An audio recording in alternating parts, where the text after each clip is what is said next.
स्वागत है आप सभी का शर्मिष्ठा एकेडमी में। मैं हूं आपका दोस्त रोहन और आज इस वीडियो के लेक्चर में मैं आप लोगों को खोटा साहित्य के एक निबंध जिसका नाम है फूल कर परब सरहुल आर तकर प्रासंगिकता, इसके बारे में बताने वाला हूं। तो यहाँ पर जो निबंध है उसका नाम यह है फूल कर परब सरहुल आर तकर प्रासंगिकता, जिसकी रचना की गई है BN ओहदार सर के द्वारा।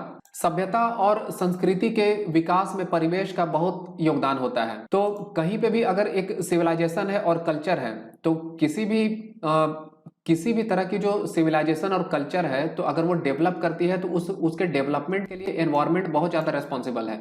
कहीं पे भी सभ्यता और संस्कृति का अगर विकास होगा तो उसके लिए मुख्य रूप से जो उत्तरदायी फैक्टर है वो है परिवेश, उसका एनवायरनमेंट, आसपास का वातावरण। भारत में दो प्रकार की सभ्यता है। अगर देखी जाए तो भारत में जो सभ्यता है वो दो प्रकार की है, नदी घाटी सभ्यता और दूसरी अरण्य सभ्यता। तो यहाँ पर जो दो सभ्यता है उसमें से एक सभ्यता है जिसका नाम है नदी घाटी सभ्यता और दूसरी सभ्यता है जिसका नाम है अरण्य सभ्यता। झारखंड एक ऐसा क्षेत्र है जो जंगल और वन से घिरा हुआ है। तो झारखंड एक क्षेत्र है जहाँ पे प्रचुर मात्रा में जंगल है। यह क्षेत्र जो है वो जंगल और वन से घिरा हुआ है। झारखंड भारत में एक राज्य है। झारखंड में चलना ही नृत्य है और बोलना ही गीत है। तो झारखंड में ऐसा माना जाता है, ऐसा कहा जाता है कि झारखंड में चलना जो है वो नृत्य है और झारखंड में जो बोलना जो है वो गीत है। सरहुल झारखंड का एक प्रमुख त्योहार है। झारखंड में बहुत प्रकार के त्यौहार मनाए जाते हैं जिसमें से एक त्यौहार है जो है सरहुल, और यह एक प्रमुख त्यौहार है। सराई फूल के पर्व को सरहुल बोलते हैं। सराई फूल का जो त्यौहार होता है उसी त्यौहार को हम लोग सरहुल बोलते हैं। सरहुल पर्व को झारखंड के विभिन्न जनजातियों के बीच अलग अलग नाम से जाना जाता है। तो झारखंड राज्य में जो बहुत प्रकार की जो जनजातियां हैं और ये जितने भी जनजातियां हैं वो सारी के सारी जनजातियां जो है इस त्यौहार को अलग अलग नाम से बुलाती हैं। नाना प्रकार की जनजातियों के बीच में इस पर्व का नाम जो है वो नाना प्रकार अलग अलग है। बसंत ऋतु के आते ही पेड़ पौधों में नए नए फूल और पत्तियां आ जाती है। जब बसंत ऋतु आती है तो उस समय आपने देखा होगा कि जितने भी पेड़ और पौधे होते हैं उसमें नए नए फूल और पत्तियां आनी शुरू हो जाती हैं। चारों तरफ हरियाली छा जाती है और इस क्रम में क्या होता है कि आसपास में हरियाली छा जाती है। चारों तरफ जो आप देखेंगे तो आपको चारों ओर सिर्फ हरियाली दिखेगी। सरहुल पूजा के लिए मुख्य रूप से 3 दिनों की नेग होती है और यह जो सरहुल पूजा है उसके लिए जो नेग होती है वो 3 दिनों की होती है। पहला रूसा, दूसरा सरना पूजा और आखिर में फुलखोसी। तो ये 3 चीजें हो गई, रूसा, सरना पूजा और फुलखोसी। तो पहले हम लोग देखते हैं रूसा को। इसमें धरती को कोड़ने और पानी को पटाने के लिए मना की जाती है। जो तब जब रूसा होती है तो इसमें मनाही रहती है धरती को कोड़ने के लिए और दूसरी मनाही रहती है पानी को पटाने के लिए। जो व्यक्ति इस आदेश का पालन नहीं करते हैं उनसे जुर्माना लिया जाता है और ये जो आदेश है वो सारे लोगों के लिए है। जो कोई भी इस आदेश का वायलेशन करेंगे उनसे जुर्माना लिया जाएगा। दूसरा हो गया सरना पूजा। यह रूसा के अगले दिन होती है। रूसा जो हो गई तो रूसा के अगले दिन जो चीज होती है वह है सरना पूजा, जिसमें गांव के लोग सरना वृक्ष की पूजा करते हैं। तो इसमें क्या होता है कि जो गांव के जितने भी पीपल हो गए, जितने सारे भी लोग हो गए, वो सारे के सारे लोग जो है वो सरना वृक्ष जो होती है उसकी पूजा करते हैं। फूल खोसी, इस दिन घर के दरवाजे पर फूल को खोस दी जाती है। तो यह जो दिन होता है इस दिन क्या होता है कि जो घर है उस घर के दरवाजे पर फूल को खोस दिया जाता है। सरहुल के शुरुआत की संभावना। एक समय सखुआ का बीज आदिवासियों का मुख्य आहार था। एक टाइम था जब सखुआ का जो बीज था वो आदिवासी जो लोग थे उनका मुख्य आहार था।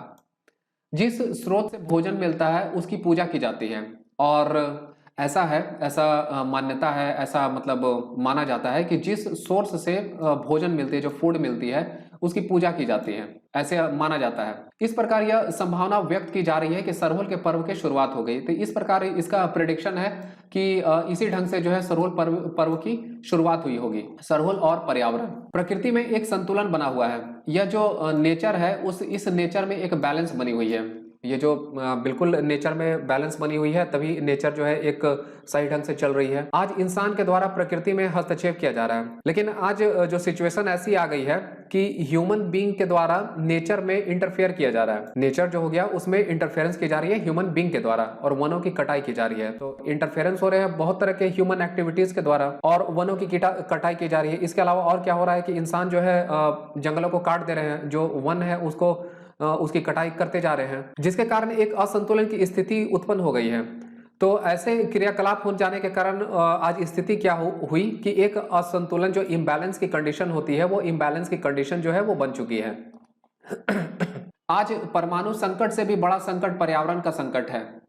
तो वर्तमान परिवेश में परमाणु संकट तो एक गंभीर समस्या है ही, लेकिन उससे भी एक जो बड़ी समस्या जो बन चुकी है वो है पर्यावरण की, एनवायरनमेंट की। सरहुल एक मर्यादा का भी त्यौहार है। सरहुल एक त्यौहार है जो कि मर्यादा का भी त्यौहार है। हम लोगों के पूर्वज दूर दृष्टि वाले थे। हम लोगों के जितने भी पूर्वज थे उनको वो आगे की बातों को सोचकर समझकर चलते थे। उनके विजन जो होते थे वो अच्छे विजन होते थे, और वो सारे लोग जो है दूर दृष्टि रखने वाले थे। उन्हें मालूम था कि भविष्य में किस तरह की परेशानियां आ सकती है, तो हम लोग को कैसे उन चुनौतियों का सामना करना होगा।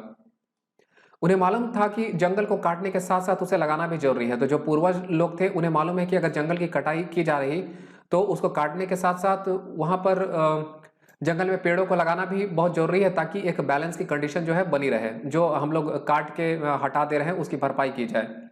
इस प्रकृति में सारे जीव एक समान है। ये जो नेचर है, यहाँ पर जितने सारे भी जीव है वो सारे के सारे जीव जो है वो एक समान है, और सबका अपना महत्व है। और जितने सारे भी जीव है वो सारे के सारे जीवों का अपना अपना इंपॉर्टेंस है। कोई भी जीव ना किसी से बड़ा है और ना किसी से छोटा है। तो जितने सारे भी जो जीव है उसमें से न कोई जीव जो है किसी से बड़े हैं और ना कोई किसी से छोटे हैं। आज लोगों को पर्यावरण के प्रति जागरूक करने की जरूरत है। तो आज जिस तरह से नेचर के साथ छेड़छाड़ की जा रही है, तो उसी चीजों को ध्यान में रखकर आज इस बात की रिक्वायरमेंट है कि लोगों को एनवायरनमेंट के प्रति अवेयर करवाया जाए, उनके भीतर में अवेयरनेस को जगाया जाए। ये आज समय की मांग है। अगर यह वीडियो आप लोग को पसंद आया हो तो इस वीडियो को लाइक करें, शेयर करें, और इस चैनल पर अगर आप पहली बार आए हुए तो कृपया चैनल को सब्सक्राइब कर लीजिए।